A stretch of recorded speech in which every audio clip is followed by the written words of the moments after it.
할렐루야. 오늘 에베소서 2장 1절에서 10절까지의 본문을 가지고 우리는 하나님의 작품입니다 라는 제목으로 함께 말씀을 나누겠습니다. 먼저 기도하겠습니다. 하나님, 거룩한 주일 예배하게 하심을 감사합니다. 예배 가운데 말씀을 듣고자 하오니 말씀 속에 주의 음성이 들려줄 수 있도록 도와주시옵소서.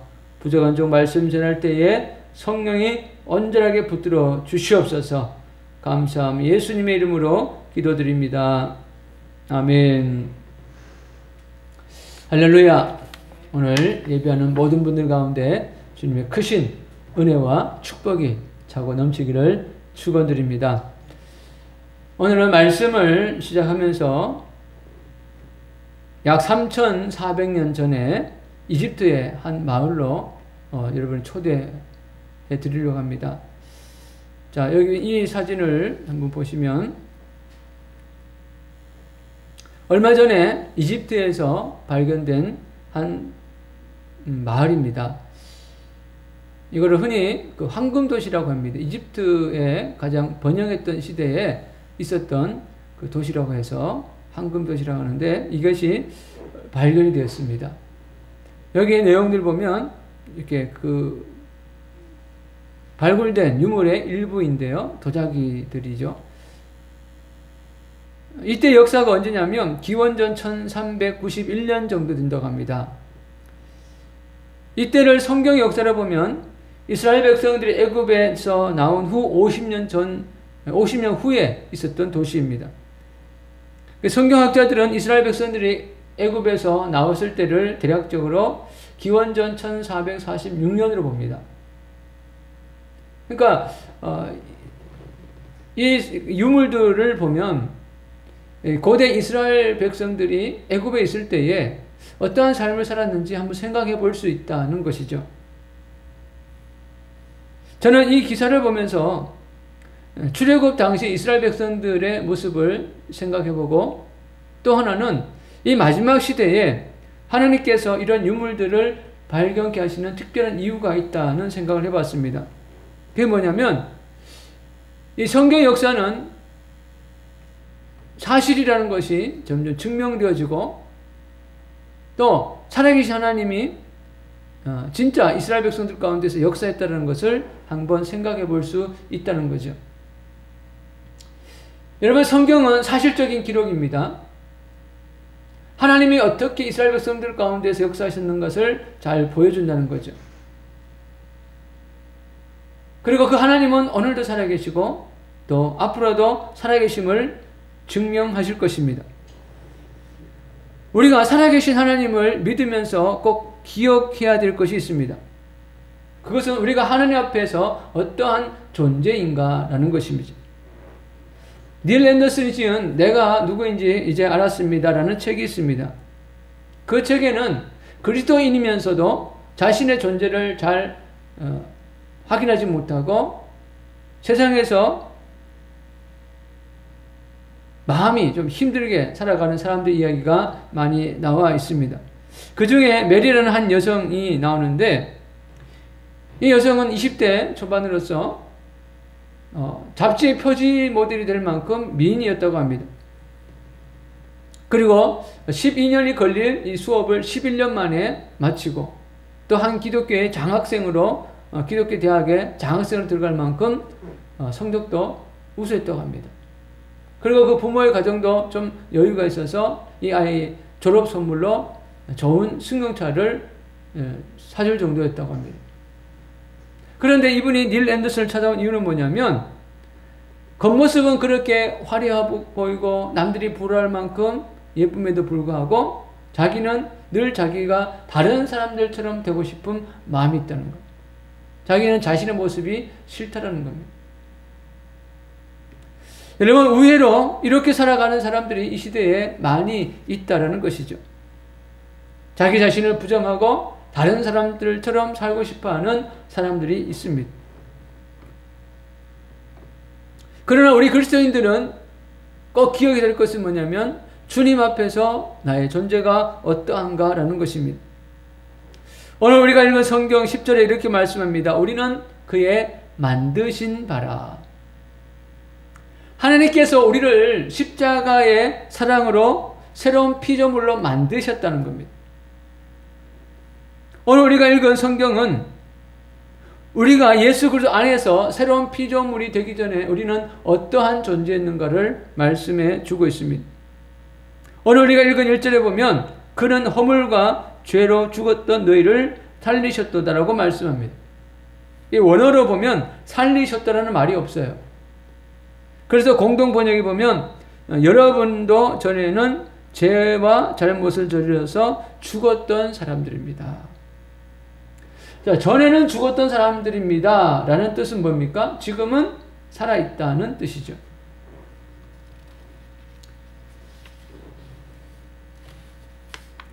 지난번에 이 영적으로 죽었다, 여기서 말하는 죽었던 자들이라는 것은 영적인 거죠.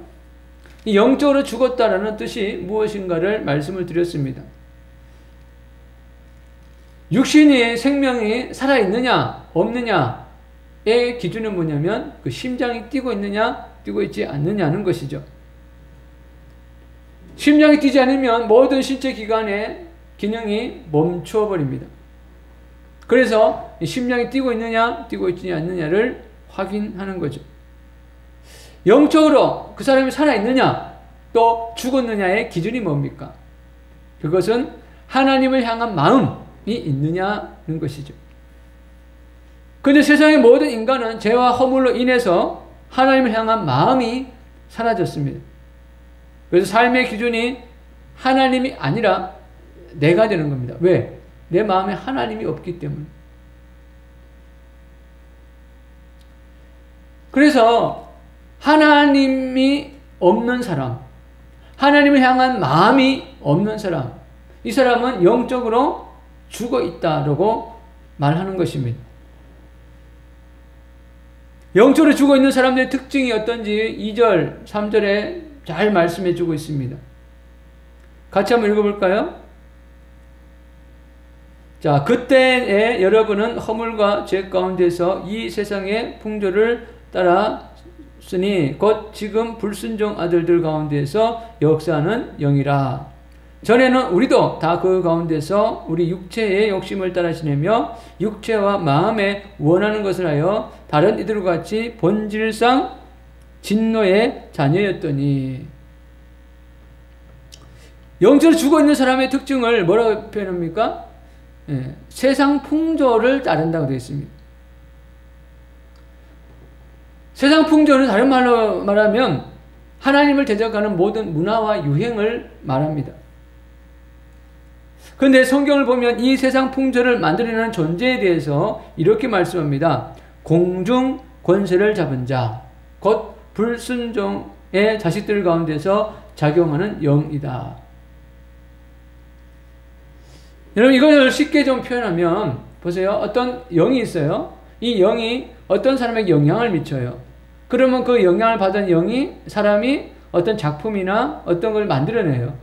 그러면 그것을 보는 사람들이 그거를 또 따라해요. 이게 영의 원리입니다. 이걸 쉽게 볼 수 있는 것이 청소년들이죠. 어떤 영이, 악한 영이 어떤 뭐 예술가, 음악가, 작곡가, 작사가들에게 영향을 미쳐서 음악을 만들어내고 또 이렇게 뭐 춤을 만들어내요. 그러면 그것을 작품화해서 대중에게 보급하죠. 그러면 그걸 보고 많은 대중들이 따라합니다. 유행이라는 것을 만들어내죠. 그러면 이런 현상들이 청소년들에게만 있을까? 그렇지 않다는 겁니다. 사회에 전반적으로 다양하게 나타나는 것을 보게 됩니다. 우리가 읽은 이 에베소서가 처음 기록될 당시에 세계의 모든 경제 문화의 중심은 로마였습니다. 근데 로마의 시대를 한마디로 말하면 빵과 서커스였다고 합니다. 그러니까 로마 시민들에게 그 로마 황제는 빵을 제공하고 서커스, 즐길 거리를 제공했습니다. 그런데 이 기독교인들은 이 빵과 서커스를 거부했습니다. 누구를 선택했습니까? 오직 예수 그리스도를 선택한 것입니다. 빵과 서커스라는 것은 로마 시대만 흐르는 것이 아니라 지금도 이 세상을 지배하고 있는 큰 영입니다. 빵이 뭡니까? 먹을거리죠. 서커스가 즐길거리입니다. 그러니까 육신이 원하는 것이 뭡니까? 빵입니다. 우리의 마음이 원하는 게 뭡니까? 하나님을 떠난 사람의 마음이 원하는 건 뭡니까? 즐길거리예요. 그러니까 배가 부르면 그 다음엔 즐길거리 찾아요. 이게 세상의 큰 두 가지의 흐르는 영입니다. 이러한 모습의 삶을 사는 사람들을 향해서 성경은 뭐라고 기록하고 있습니까? 본질상 진노의 자녀였더니, 본질적으로 천성적으로 심판의 대상이었다는 거죠. 그 하나님이 없이 세상에서 빵과 서커스를 찾아다니는 사람들의 그 끝은 결국은 진노의 대상이 된다는 것입니다. 여러분, 우리가 잘 아는 어리석은 부자의 비유도 이것을 뒷받침해 주고 있습니다. 여러분, 어리석은 부자는 누구를 토색하거나 또 빼앗은 게 아니에요. 자기가 열심히 노력한 거예요. 근데 노력한 결과가 뭡니까? 그냥 즐기고 쉬고 놀자는 겁니다. 근데 주님은 그를 향해서 어리석다라고 말씀을 하고 있죠. 그런데 예수님을 믿는 사람들은 어떻게 되었다고 말씀합니까? 4절 5절에 같이 한번 읽어볼까요? 자, 긍휼이 풍성하신 하나님이 우리를 사랑하신 그 큰 사랑을 인하여 허물로 죽은 우리를 그리스도와 함께 살리셨고, 할렐루야. 하나님께서 우리를 살리셨다는 겁니다.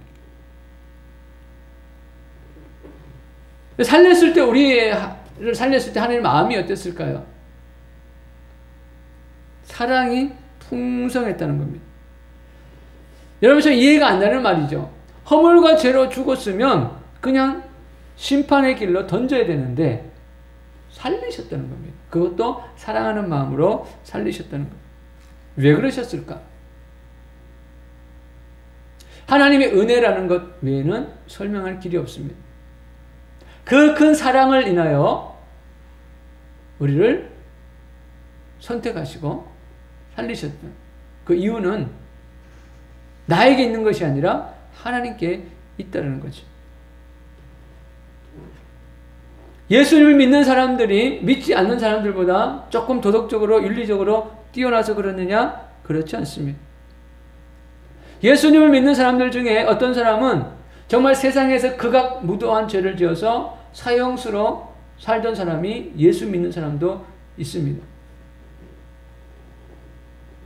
온 세상 사람들이 저런 놈은 그냥 세상에서 없어져야 돼 라고 손가락질 받았는데 그 사람이 예수를 믿은 겁니다.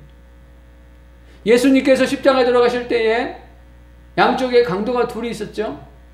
그 중에 한 명은 구원받았습니다. 처음에는 둘 다 예수님을 욕했는데 한 명이 예수님께 은혜를 구했습니다. 어떻게 그 사람은 예수님께 은혜를 구할 수 있었을까? 하나님의 은혜입니다. 저는 지난주에 이사야의 말씀을 읽으면서 참 인간적으로는 이해가 되지 않는 말씀을 보게 되었습니다. 이사야서 1장부터 시작되는 말씀이 하나님께서 어떻게 이스라엘 백성들이 이렇게 악할 수가 있느냐, 소도 나귀도 그 주인을 알건만 어떻게 내가 키운 내 백성은 나를 모르고 나를 부인하고 떠나갔느냐, 이런 내용들이 계속 반복됩니다.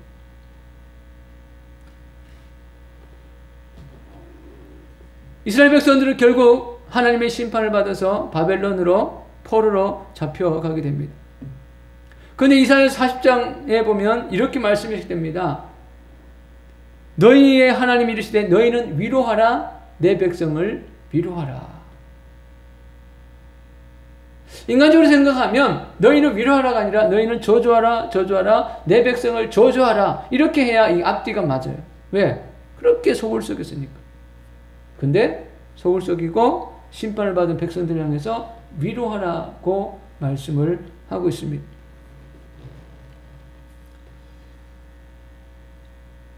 여러분, 이 저주는 뭘까요? 저주. 우리는 가끔 어떤 TV에서 뭐 저주받은 누구 그러면 그 사람이 뭐 병이 들거나 가족이 망하거나 뭐 그런 걸 생각해요. 그러나 성경적인 가장 큰 무서운 저주는요, 하나님께 끊어지는 거예요. 그래서 사도 바울이 뭐라 했냐면, 내가 저주를 받아 예수 그리스도에게서 끊어질지라도 라는 표현을 써요. 그러니까 저주는 뭐냐? 어떤 세상적으로 망하는 게 아니고 병드는 게 아니고 예수님께 끊어지는 것이 저주입니다.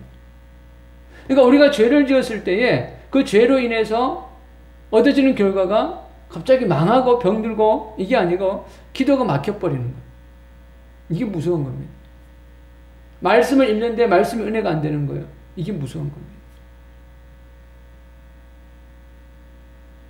그러니까 이스라엘 백성들은 저주를 받아서 하나님께 끊어져야 됩니다. 근데 위로하래요. 그럼 뭡니까? 다시 이어지는 겁니다. 하나님이 위로하시겠다는 거죠. 이 상황을 뭘로 설명할 수 있습니까? 하나님의 은혜라는 것 외에는 설명할 게 없습니다. 그래서 오늘 5절에 보면 너희는 그 은혜로 구원을 받은 것이라고 말씀합니다. 또 8절에 이렇게 말합니다. 너희는 그 은혜에 의하여 믿음으로 말미암아 구원을 받았으니 이것은 너희에게서 난 것이 아니요 하나님의 선물이라. 아멘. 여러분, 우리가 구원받은 것, 우리가 예배할 수 있는 것, 이것은 내 행위가 아니라 오직 하나님의 은혜였고 하나님의 선물이었다는 겁니다. 그래서 구원받지 못한 사람은 어떤 사람이 됩니까? 이 선물을 거부한 사람입니다. 1절의 말씀은 하나님께서 우리를 살리셨도다고 말씀합니다. 살렸다는 것은 새로운 생명을 주었다는 거죠. 이 생명이 뭡니까? 바로 하나님과 연결되는 것입니다. 하나님 우리에게 생명만 주실 것이 아닙니다. 6절의 말씀 보면 또 함께 일으키사 그리스도 예수 안에서 함께 하늘에 앉히시네. 일으켰다는 것은 소생시켰다는 겁니다. 공중권세를 잡은 사람, 욕심에 따라서 살던, 그래서 사망의 자리에 있던 우리를 일으켜 세웠다는 거예요. 너는 거기서 나오라! 내 백성아, 거기서 나오라! 하고 손을 잡아서 인도에 내신 겁니다. 그리고 너는 여기 앉아 있어. 그게 어디입니까? 예수 그리스도와 함께하는 자리에 앉히셨다는 거예요. 이 말씀을 보면 예수님을 믿는 사람들이 어떠한 영적인 위치에 있는가 하는 것을 우리가 잘 말씀해 주고 있습니다. 그래서 예수님 믿는 사람들은 영적으로 보면은 하늘에 있는 존재입니다. 그래서 그 요한계시록 말씀처럼 하나님의 나라에 그 어린 양의 생명책에 기록된 자들이 바로 그리스도인이라는 겁니다. 그래서 때가 되면 우리의 원래의 이름이 있던 그곳으로 우리가 가게 되는 것입니다. 만약에 우리가 그 이름이 지워졌거나 기록되지 않았거나 하면 하늘나라에 들어갈 수 없는 것입니다. 그러므로 우리는 두렵고 떨림으로 우리에게 주어진 이 구원의 선물을 잘 지켜야 되는 것이죠. 그럼 왜 하나님께서는 이 세상에서 욕심에 따라 살아갔던 공중권세자를 따라갔던 우리를 구원하셨을까요? 그냥 이 세상에서 하나님의 자녀로 평안하게 즐기고 누리고 살라고 하셨을까요? 성경은 그렇게 말씀하고 있지 않습니다.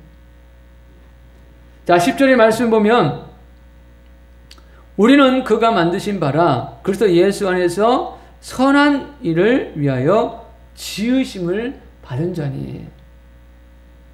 왜 하나님께서 우리를 선택했다고요? 선한 일을 하기 위해서라는 겁니다. 여러분, 여기서 하나님이 선한 일을 위하여 지으심을 받았다라는 표현이 있는데요. 지으심을 받았다는 것은 뭐냐면 작품이라는 거예요. 그러니까 우리가 예수 그리스도 안에서 한 명 한 명이 하나님의 작품인데 그 작품을 만든 목적이 있다는 것입니다. 여러분, 성경은요, 예수를 믿지 않는 사람들 향해서 작품이라고 말하지 않습니다. 왜냐하면 그건 그냥 육으로 난 거기 때문에. 성경은 예수 그리스도 안에 빚어진 자, 새롭게 빚어진 자들을 향해서 너희는 작품이라, 하나님의 지으심을 받은 자다 라고 표현을 하고 있습니다. 여러분, 사람이 아무리 뛰어나도 거기에 예수가 없으면 결국 멸망의 대상이 될 수밖에 없습니다. 헤롯이 예수님 당시에 지었던 그 거대한 성이 있어요. 그 성을 볼 때 많은 사람들이 와, 크다 라는 표현을 썼습니다. 웅장하다, 멋지다. 그러나 예수님의 눈앞에 그것은 그냥 멸망의 대상일 뿐이었습니다. 그러니까 우리가 이 세상을 볼 때도 외형적인 것만 보고 화려하고 좋다 이게 아니라 내면이 무엇로 채워져 있는가를 봐야 되는 것이죠.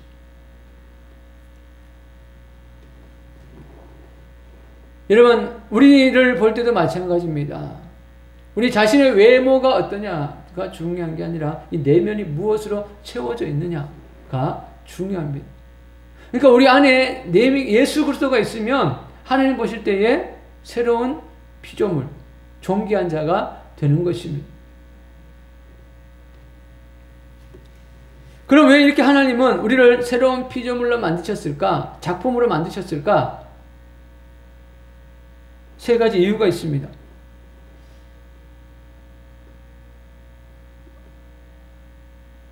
첫째는 하나님을 사랑하며 사는 것이 목적입니다. 하나님을 사랑하며 사는 것. 원래 하나님이 아담과 하와를 만들었을 때 목적은 하나님 안에서 하나님을 사랑하며 살아가도록 하는 것입니다. 그런데 아담과 하와가 하나님같이 될 수 있다라는 그 뱀의 유혹에 빠져서 선악을 알게 하는 나무를 먹게 되죠. 나무 열매를 먹게 되죠. 그 이후로 아담과 하와는 에덴 동산에 추방되어지고 하나님과의 거리가 생겨버립니다.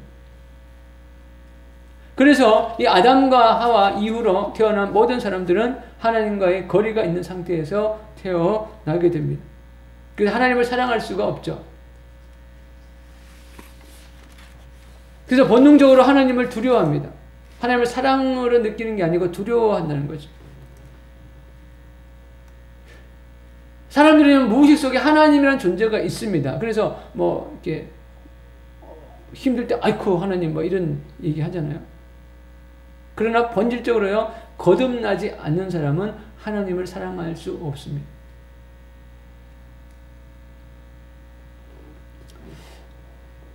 왜냐하면 타락한 인간의 본성은 자연스럽게 나를 사랑하게 되어 있어요. 자연스럽게. 그런데 거듭난 사람은 그 마음에 하나님을 사랑하는 마음이 싹트기 시작한다는 거죠. 여러분, 타락한 인간의 본성은 자신을 사랑하기 때문에 자기의 욕심을 채우려고 합니다. 무엇으로요? 세상의 것으로. 그런데 거듭난 사람은 하나님을 사랑하기 때문에 이제는 하나님이 사랑하는 것, 하나님이 기뻐하시는 것을 하려고 한다는 거죠. 오늘 예배 드리는 것, 우리가 기도하는 것, 말씀 보는 것, 이것은 하나님이 사랑하는 것들입니다. 하나님이 기뻐하는 것들입니다. 그래서 이러한 것들을 사람들이 하려고 하는 것은 그 안에 예수의 생명이 있기 때문이죠.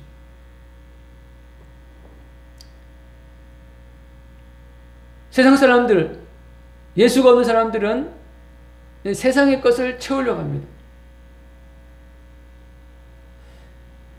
요즘은 새로 신형 휴대폰이 잘 안 나오는 것 같은데, 한때는 휴대폰이 신형 나왔다 그러면요, 그걸 사기 위해서 사람들이 몇백 미터 줄을 선대요. 왜? 그걸 가지기 위해서. 그 영적으로 보면은 그 안에 있는 마귀가 그 세상 것을 가지려고 부채질해 가지고 그것을 욕심을 부리는 거죠. 그 사람들이 휴대폰이 없냐? 다 있어요. 그런데 더 좋은 걸 가지기 위해서 또 욕심을 내는 거예요.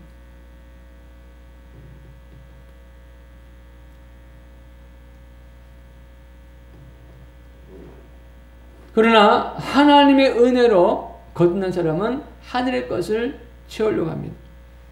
왜요? 새로운 작품으로 그렇게 만드셨기 때문에.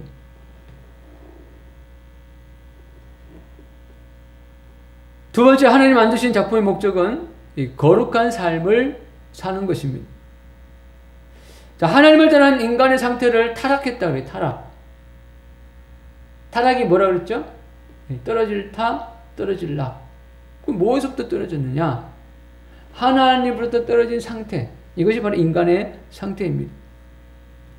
여러분, 활줄이 끊어진 연줄이죠. 죄송합니다. 연줄이 끊어진 이 연은 마음대로 막 달려요. 바람 부는 대로. 그렇죠? 그러다 땅에 탁 떨어지죠. 연줄이 있는 그 연은 그 주인이 이렇게 하는 대로 움직이는 거죠.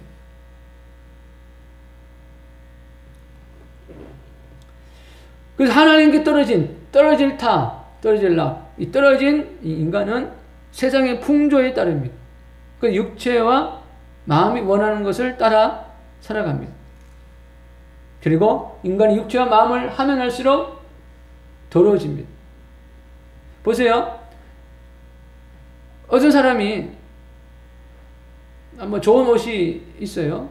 그런데 더 좋은 옷이 있어서 아주 명품을 사려고 막 사요. 100만원짜리, 200만원짜리 막 사요. 겉으로 보면은 그 사람이 더 꾸며지는 것 같지만 영적으로 보면은 더러워지는 거예요. 그 이해가 되십니까? 그러니까 세상의 욕심을 채우면 채울수록 영적으로는 더러워진다는 거예요.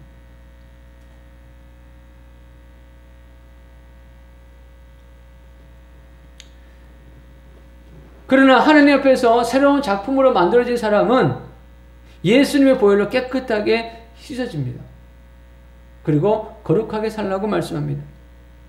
데살로니가전서 4장 3절에 이렇게 말씀합니다. 하나님의 뜻은 이것이니 너희의 거룩함이라. 구별됨이라는 거죠. 또 베드로전서 1장 15절에 오직 너희를 부르신 거룩한 이처럼 너희도 모든 행실에 거룩한 자가 되라. 말과 생각과 행동이 거룩해지라는 것입니다.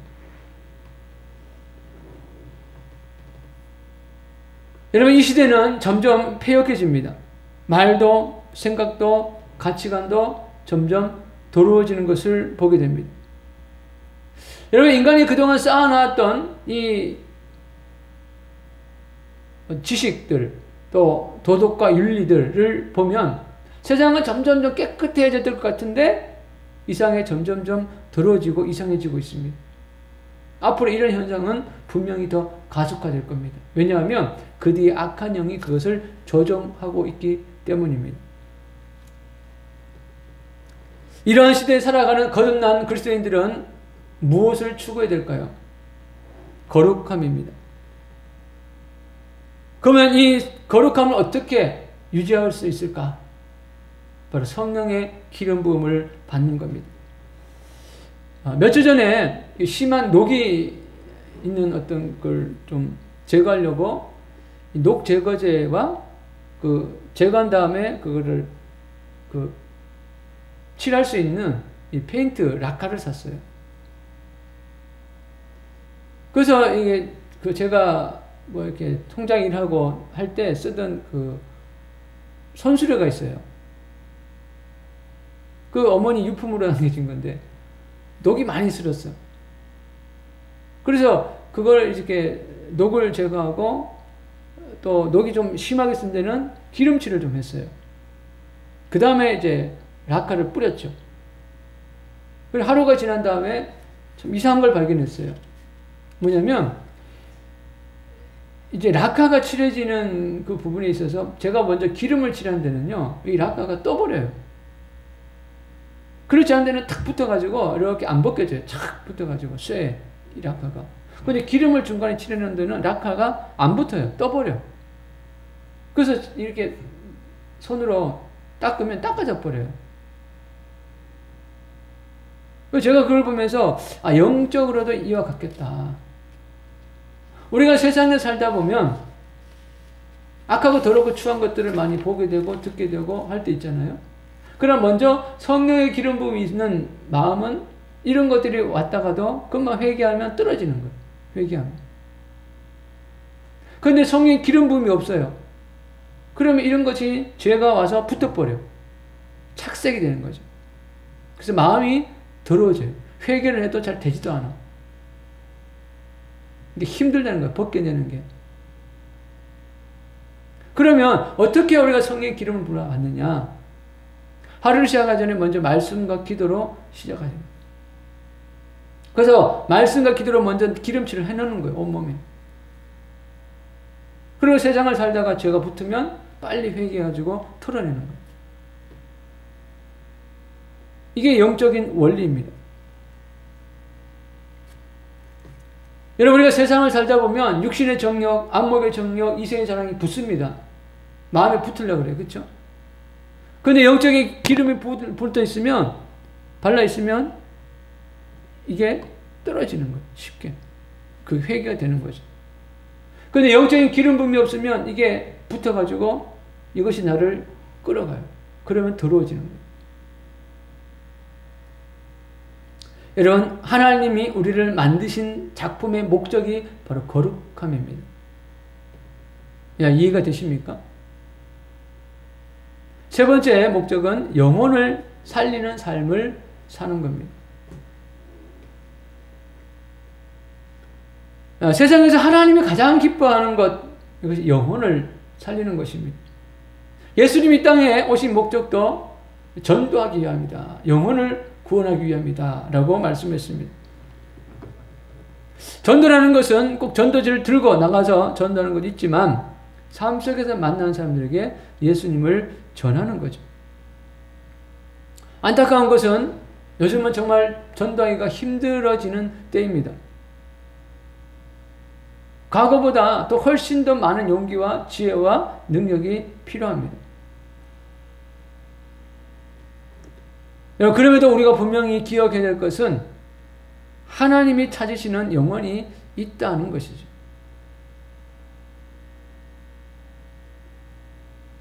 그래서 우리는 주변에 만나는 사람들마다 기회를 얻어서 복음을 전해야 됩니다. 이게 우리의 창조의 목적입니다. 목적. 그러니까 여러분, 우리가 예수 그리스도 안에 우리를 세운 목적이 있습니다. 하나님께서 예레미야를 택하였죠. 택한 이유가 뭡니까?